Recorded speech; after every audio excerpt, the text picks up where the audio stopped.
if it was worth recording, I think we would be recording it. No. Well, there we go. Now we Oh are. my God. Okay. So the question that I had. Man, what? We've said so much cool stuff though. We should have recorded it. We should have, but you know, life goes on, Cosmo. Life goes on. Our subscribers will just have to imagine the conversation that we just had. Yes. But okay, so stepping it down from robots a bit, like what's your feeling on stuff like Alexa, Google Assistant, Siri, you know, Cortana? They're like stepping stones. But would you have one? Do you think to yourself, shit, I sure need an Echo? I would not like them specifically as they are now. I have another thing in mind. Well, but why not? Just out of interest. Because I feel like the versions that they have now are limited. Oh, okay. I mean, for me, I'd be more concerned with like the shit seems like spyware, but okay. Yeah. This is another thing. Like I would have something more of a customized version for my own house. Mm-hmm. You know. Mm-hmm. Like for example, I would not mind having the technology, the principle, let's say, of technology behind those products. Mm-hmm. But I would most likely just do it as my own version, customize it to my own house, give it its own name, and blah blah blah. And I guess so. The thing is, right?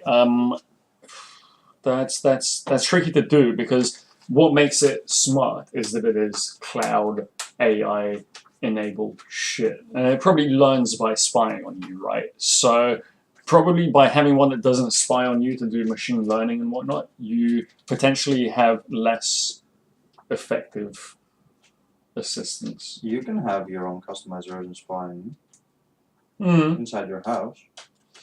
And it can also gather data from your phone, your GPS, what you like, what you like to do, and blah blah blah, what you like to spend. And these things can be, programmed into it. Possibly. Well, but okay, so tell me about your ideal assistant. What's her name?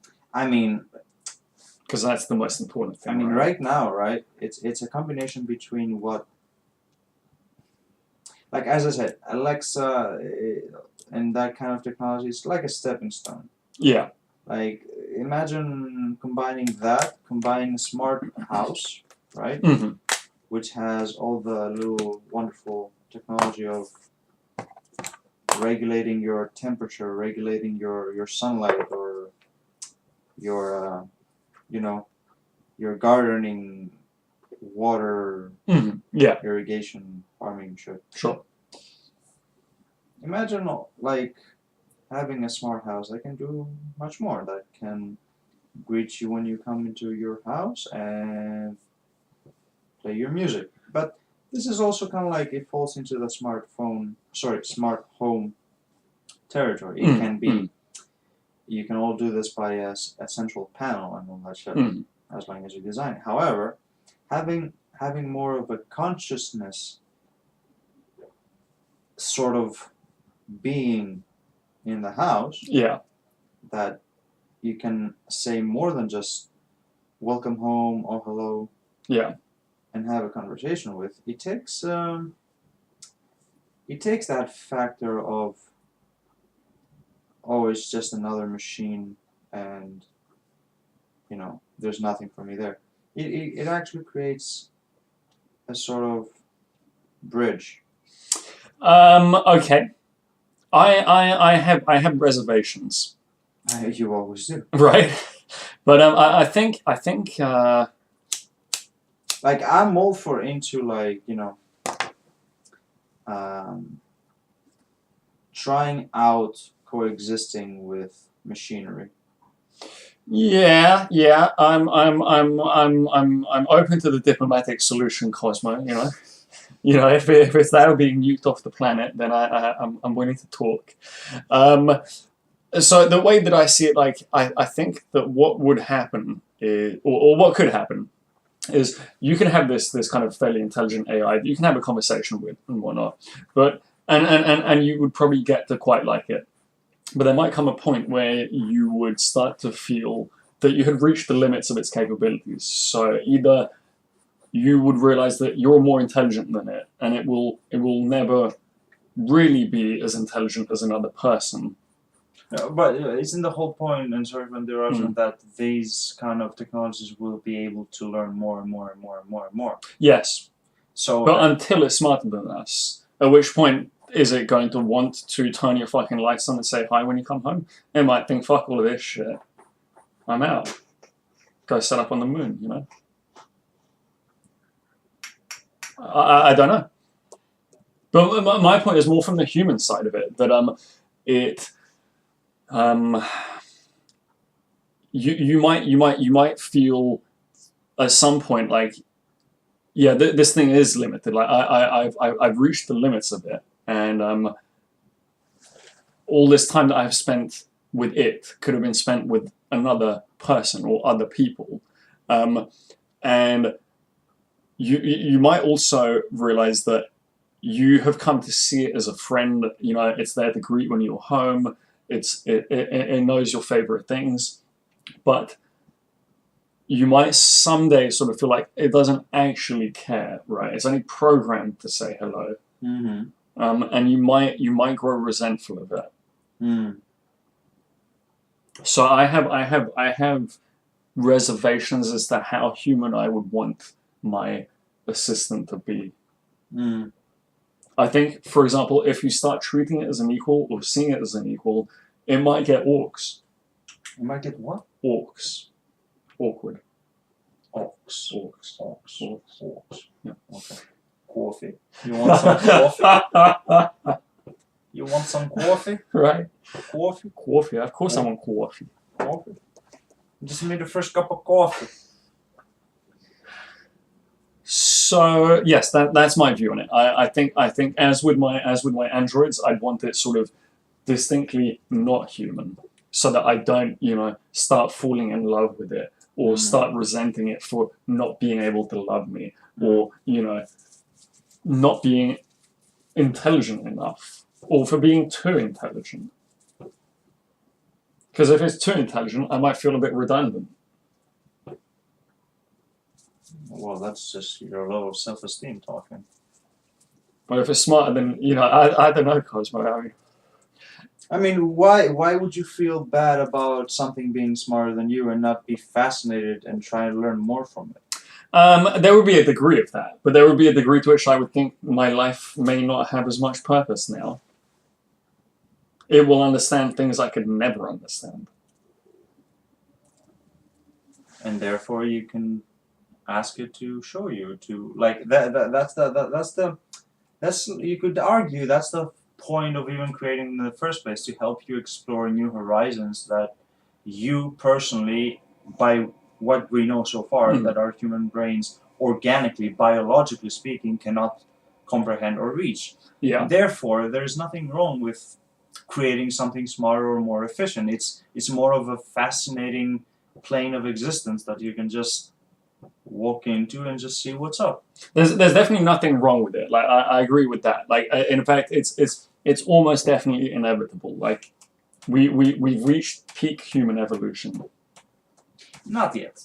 Yeah. Oh yeah. Fuck yes. Not yet. Yeah. We're not evolving anymore, Cosmo. If anything, we're slinking back into the slime pool. I think we might modify ourselves, but that's not evolution, right? Evolution is a natural process. We might do gene selection and whatnot in the future, but I don't count that as evolution. Right? Why do you say we've reached our peak? Because I don't think we are challenged by the environment that we live in. There aren't any factors that we not in any major way that we're going to need to adjust to. Like we might need to.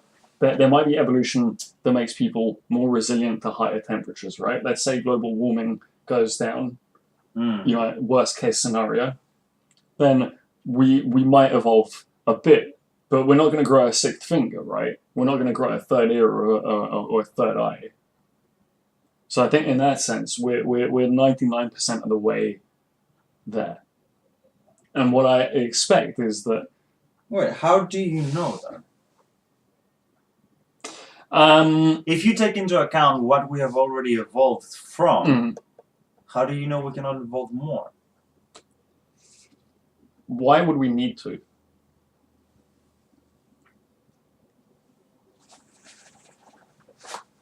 Because as per the course of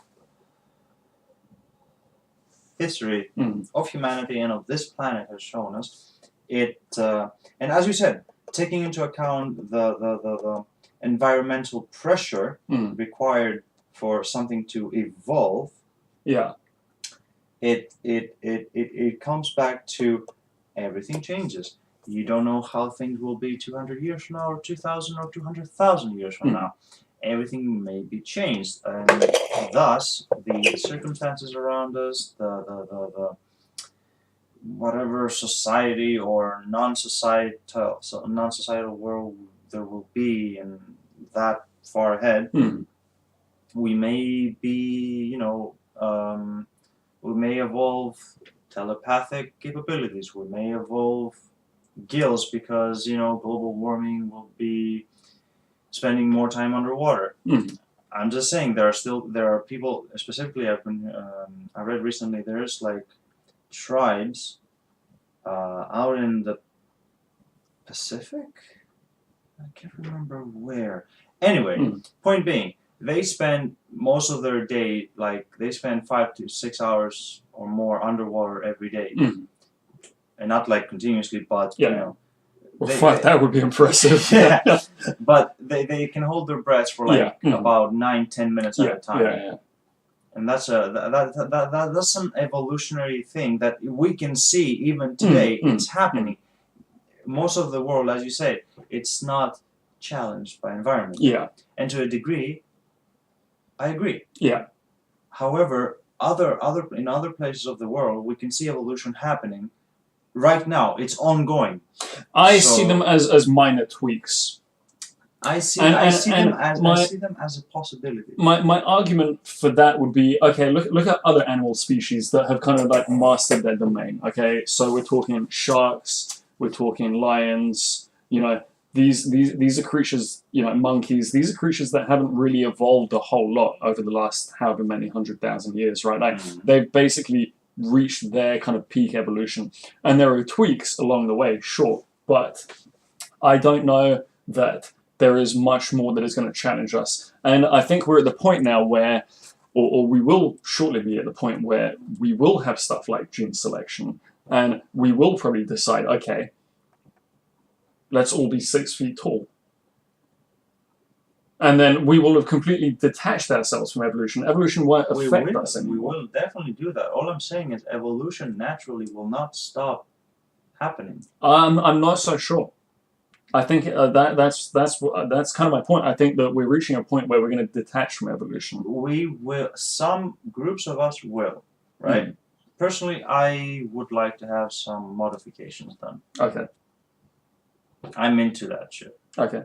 However, other people, I do believe, will be more going just the natural way, and they will show some evolutionary traits, upgrades of some sort. Sure. I believe it will happen. And you know what? I see your point, and it is something that I will agree that it will have to be environmentally challenging. For anything major, like minor tweaks, like that's that's normal. I accept. That's why I say 99%, because there will be minor tweaks. Some people will be better at breathing at high altitude. Some people will be better at holding their breath. Stuff like that. But that's not like growing a third lung, right? I don't know. The other thing is, I also sort of question how much longer humans will be around. I don't take it for granted that they will definitely be around in 200,000 years' time. I'm not so sure, Cosmo. I think that what is going to happen is that machines will transition to what we would describe as alive. Yeah. And then people will... Well, I'm gonna be there alive because I already told you I'm gonna have modifications done. So, would you like to join me in the Europe? I'll think about it. I'm not committed yet. I'll save you a seat. Yes, that sounds like a plan. But the reason I think that, right, is that humans aren't well suited to space, right? Like, space isn't really a great place for humans to be. It's kind of a really shitty place. It's basically the worst place we can fucking be. It's like a fish out of water, Space. Yeah. Mm. Whereas for a machine, space is actually pretty fucking coach. It's pretty ideal. It's cold, so, they're more efficient computers. They don't give a fuck about lag. It doesn't matter that much to them. Mm. Whereas for us, once you're out of the solar system, the time to have a conversation with somebody is days, right? Mm. And we're kind of inherently social.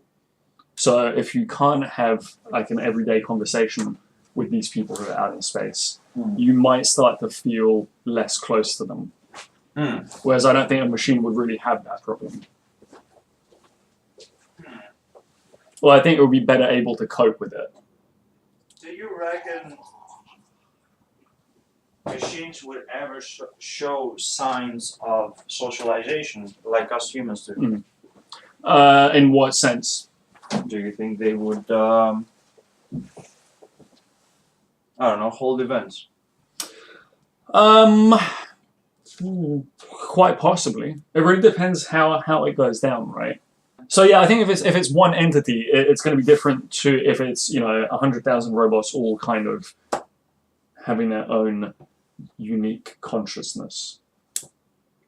If it's one entity, then who's it going to socialize with? Itself?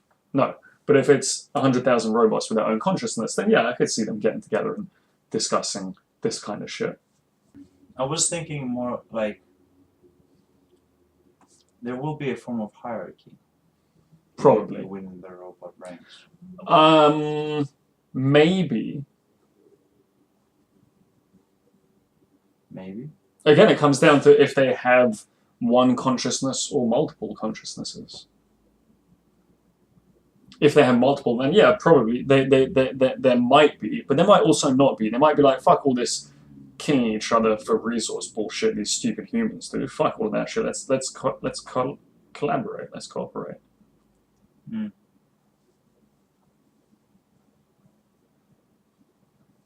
They're probably going to have less of a resource problem than we do because they're probably going to be a lot better at managing their resources, like going into space, getting all that good solar juice,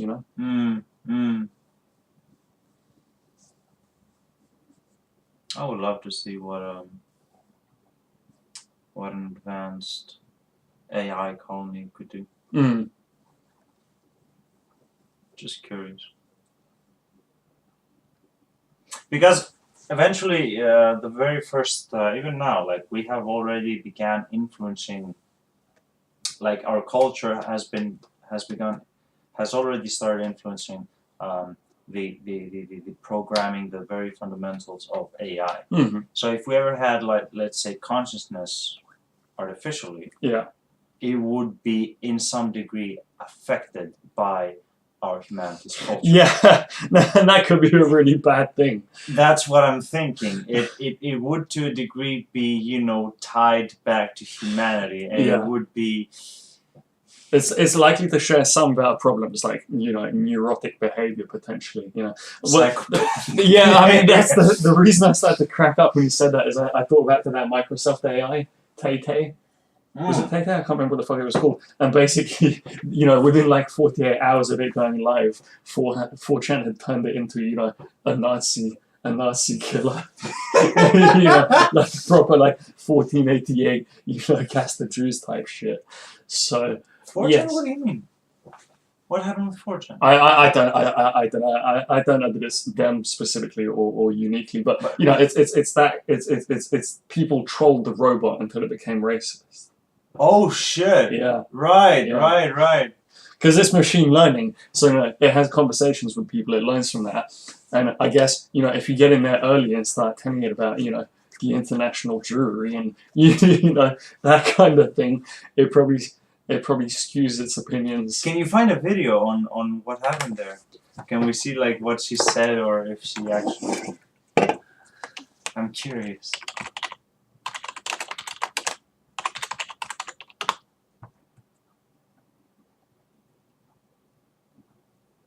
Well, I think we've got the idea.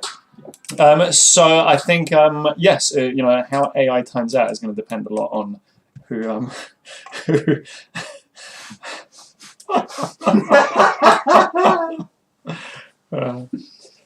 on our influence on it. Yes, which clearly could fuck it up a lot. But then it might be smart enough to fix itself.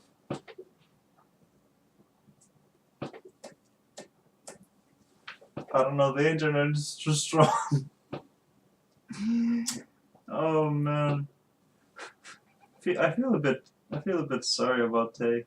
It's fine. I'm sure useful things were learned. To be fair, I'm sure useful things were learned. Seriously, filter out some content. Yeah. That's probably what happened. They've probably taken it and applied it as a way of moderating comments. It probably helped a fuck ton with that.